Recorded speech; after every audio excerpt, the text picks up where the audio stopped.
In 1950, 32-year-old Jim Carter was a member of the National Ski Patrol at a ski area called the Milwaukee Bowl, which is in the state of Washington. Jim was a highly skilled skier and mountaineer. In May of that year, Jim was a part of a 20-person climbing party from Seattle, Washington. Their plan was to go to Mount St. Helens, hike up above the tree line, and then ski back down again. So the group arrives at Mount St. Helens, they reach the spot where they want to ski down from, and Jim says to the group, hey, why don't I ski down a little ways? I'll set up my camera on a tripod, and I'll take a picture of you guys as you pass, and then I'll follow you down to the bottom. And the group said, great, that sounds awesome. So Jim skis down a little ways and then turns left into an area called Dog's Head. But as soon as he turned left into that area, he was out of view of the main group. So after a few minutes, as the group is getting their stuff on, they're all ready, and then finally they head down and they make that left. They're gonna pass by Dog's Head, but when they bank around the corner, Jim's not there. And so they're looking around and they're saying to each other, did he tell us he was going somewhere else? And so someone said, well, maybe he got annoyed with us because we were taking so long to get ready up there and he just already went to the bottom.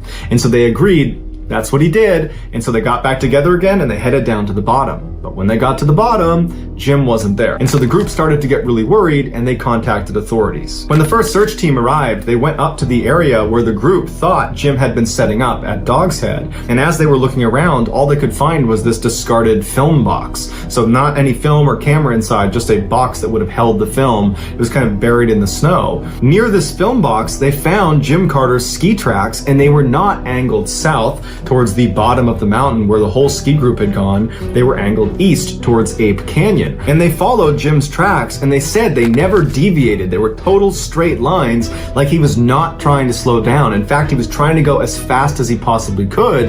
And at some point, he began leaping over these huge ice crevasses that if you mistimed, it's a death sentence. You're going into the crevasse. And then his tracks got all the way to the edge where it overlooked Ape Canyon, and he went flying off. When the head of the search team saw this crazy ski line from Jim Carter, he said to the media, the only reason he would be skiing like this is if his life was in danger or if he was being pursued. For 5 days, 75 people combed the entirety of Ape Canyon up and back over and over and over again. They never found Jim, and they never found his skis or his camera or anything. And finally, after 10 days of finding no trace of Jim Carter, the search was terminated. The only rational thing investigators could point to as the reason behind why this happened to Jim was he was diabetic and he had forgotten his insulin that day. So perhaps he became hypoglycemic and he became confused and then managed to ski off the cliff into Ape Canyon, where he landed in such a way that he remained hidden. Or, like the head of the search party seems to think,